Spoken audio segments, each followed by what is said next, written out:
Dans la première partie, nous avons appris à identifier les métaux grâce à des tests simples. Mais saviez-vous qu'il existe aussi plusieurs types de plastique? Dans cette deuxième partie, nous allons réaliser des expériences pour les reconnaître et mieux les comprendre. Nous avons vu ensemble que le plastique présente de nombreux avantages, comme sa résistance au choc, son pouvoir isolant et son coût abordable. Mais saviez-vous qu'il existe différents types de plastique, chacun avec ses propres caractéristiques? Ces différents plastiques, on peut les différencier grâce au pictogramme. Ce sont des triangles avec 3 flèches, des chiffres centrés au milieu et en dessous, des initiales qui permettent de classer les différentes sortes de plastique. Voyons le premier plastique, le PET, abréviation de polyéthylène terephthalate, est le plastique le plus courant pour nos bouteilles. Tu le reconnais facilement grâce au chiffre 1 dans un triangle sur l'emballage. Les bouteilles d'eau, de soda, de jus de fruits et même certaines bouteilles de lait sont souvent fabriquées en PET. C'est un plastique léger, pratique et recyclable, mais il faut le trier pour lui donner une deuxième vie. Très bien, passons maintenant au PEHD. Vous voyez toutes ces bouteilles et flacons? Ils sont fabriqués dans un autre type de plastique, le PEHD, qui signifie polyéthylène haute densité. Le PEHD est un plastique très résistant et opaque. C'est pour ça qu'on le retrouve souvent dans les flacons de produits ménagers, lessive, produits d'entretien. Les bouteilles d'huile, sa résistance permet de contenir des liquides plus denses. Les bidons, pour le lait, les jus de fruits, les jouets, les célèbres boîtes à lunch pour les enfants, par exemple. Comment le reconnaître? C'est simple. Il suffit de chercher le chiffre 2 à l'intérieur du triangle de recyclage. Ce chiffre, c'est un peu comme une carte d'identité pour le PEHD. Le PVC, ou polychlorure de vinyle, est un type de plastique très courant. Tu le reconnaîtras facilement grâce à son sigle, un triangle avec le chiffre 3 et les lettres PVC à l'intérieur. Ce plastique est utilisé pour fabriquer de nombreux objets que tu utilises tous les jours, comme des tuyaux d'arrosage, des blisters pour les médicaments, ou encore les cartes bancaires. C'est un matériau solide et résistant. Le polyéthylène basse densité, PEBD, c'est le plastique souple qu'on retrouve dans les sacs poubelles et les films alimentaires. Cherche le chiffre 4 dans un triangle pour le reconnaître. Le polypropylène, PP, que tu reconnaîtras grâce au chiffre 5 dans un triangle, est un plastique solide et résistant à la chaleur. On le retrouve souvent dans les pots de yaourt, les barquettes de fruits rouges et les emballages de sauce chaude. Pour conserver tes restes de repas au réfrigérateur, tu utilises sûrement des boîtes en PP. Ce plastique est aussi idéal pour les pailles, car il est flexible et ne se déforme pas facilement. Le polystyrène, PS, que tu reconnaîtras grâce au chiffre 6 dans un triangle, est un plastique léger et blanc très utilisé dans notre quotidien. On le retrouve dans les emballages alimentaires, barquettes, gobelets, les isolants pour les murs et les toits, et même dans certains jouets. Bien qu'il soit pratique pour protéger les objets fragiles et maintenir la température, le polystyrène met beaucoup de temps à se dégrader et peut polluer l'environnement. Découvrons ensemble comment différencier les plastiques. Des tests simples, comme la flottabilité dans l'eau, la solubilité dans différents solvants et le test de Beilstein, pour détecter la présence de chlore, nous permettront d'explorer les propriétés de chaque type de plastique. Test de flottabilité dans l'eau douce. Regardez attentivement ce qui se passe quand on met les plastiques dans l'eau. Certains flottent, d'autres coulent. Notez vos observations pour découvrir les secrets de chaque plastique.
Notre expérience montre que les échantillons qui flottent sur l'eau douce sont essentiels faits de polyéthylène PE, soit le PEBDDE basse densité, soit PEHD de haute densité, et de PP polypropylène. Maintenant, nous allons tester nos plastiques dans une eau un peu spéciale, l'eau salée. Observez bien, est-ce que tous les plastiques vont se comporter de la même manière que dans l'eau douce?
Le test montre que le polystyrène PS flotte sur l'eau salée.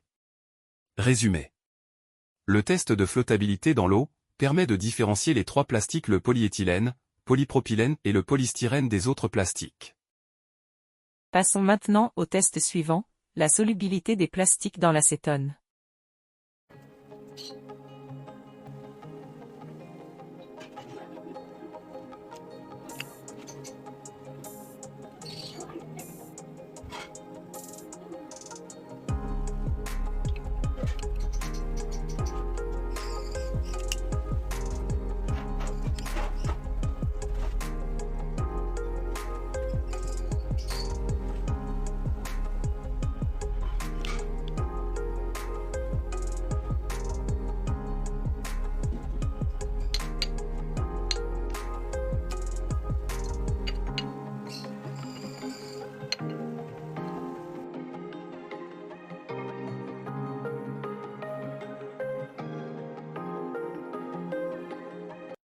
L'observation du morceau de polyéthylène plongé dans l'acétone a montré que c'est le seul plastique soluble dans ce solvant. On résume, le polystyrène se distingue des autres plastiques grâce au test de solubilité dans l'acétone. Le test de Beilstein est une méthode simple et rapide permettant d'identifier les plastiques contenant du chlore. Pour réaliser ce test, on chauffe un fil de cuivre dans une flamme jusqu'à incandescence. On plonge ensuite l'extrémité incandescente du fil dans le plastique à analyser. Si le plastique contient du chlore, la flamme verte apparaîtra.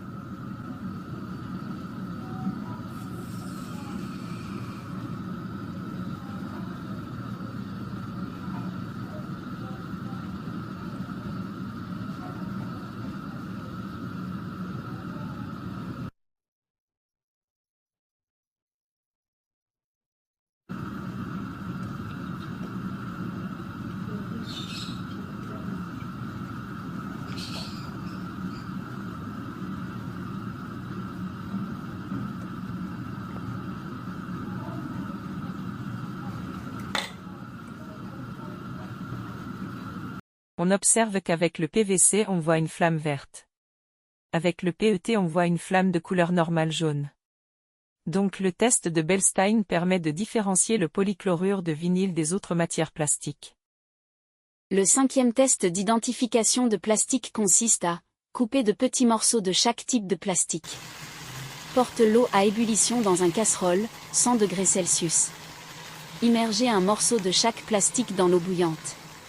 Retirez les morceaux de plastique. Observez et notez les changements.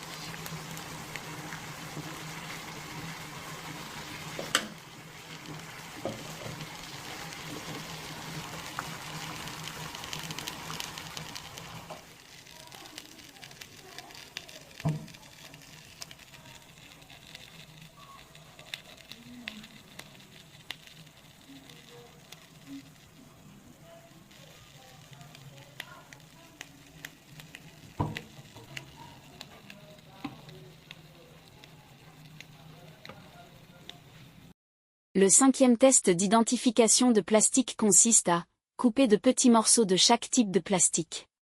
Porte l'eau à ébullition dans un casserole, 100 degrés Celsius. Immergez un morceau de chaque plastique dans l'eau bouillante. Retirez les morceaux de plastique. Observez et notez les changements.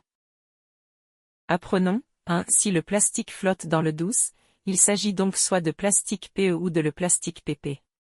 2. Et si le plastique flotte dans l'eau salée et aussi se dissout dans l'acétone, CPS.